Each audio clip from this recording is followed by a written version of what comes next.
ایک دفعہ کا ذکر ہے کہ احمد کے فون پر ایک نوٹیفیکیشن آیا۔ گروپ کا نام تھا رات کا مسافر اور اس میں صرف 5 ممبرز تھے۔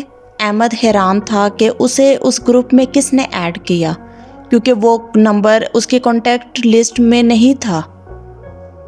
شروع میں تو سب نارمل تھا، لیکن ایک عجیب بات تھی، اس گروپ میں صرف آدھی رات کے بعد ہی میسج آتے، کبھی سنسان گلیوں کی تصاویر، کبھی خوفناک پرچھائیوں کی ویڈیوز اور کبھی ایسے جملے جو پڑھ کر ہی رونگٹے کھڑے ہو جاتے۔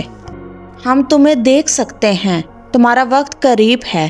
ایک رات احمد نے تجسس میں آ کر گروپ کے تمام ممبرز کے پروفائل چیک کرنے کا سوچا، لیکن سبھی کی ڈی پی کالی تھی اور سٹیٹس پر صرف ایک ہی جملہ لکھا تھا، ہم واپس آئیں گے۔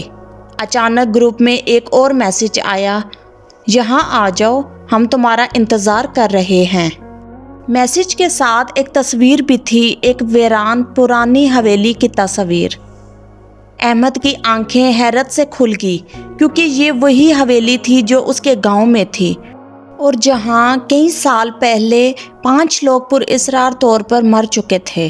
اب احمد خوفزدہ ہو چکا تھا کہ اس نے گروپ چھوڑنے کی کوشش کی، لیکن گروپ نہ چھوٹا۔ اس نے موبائل بند کر دیا، لیکن جیسے ہی دوبارہ آن کیا اور ایک آخری میسج آیا، اب بہت دیر ہو چکی ہے۔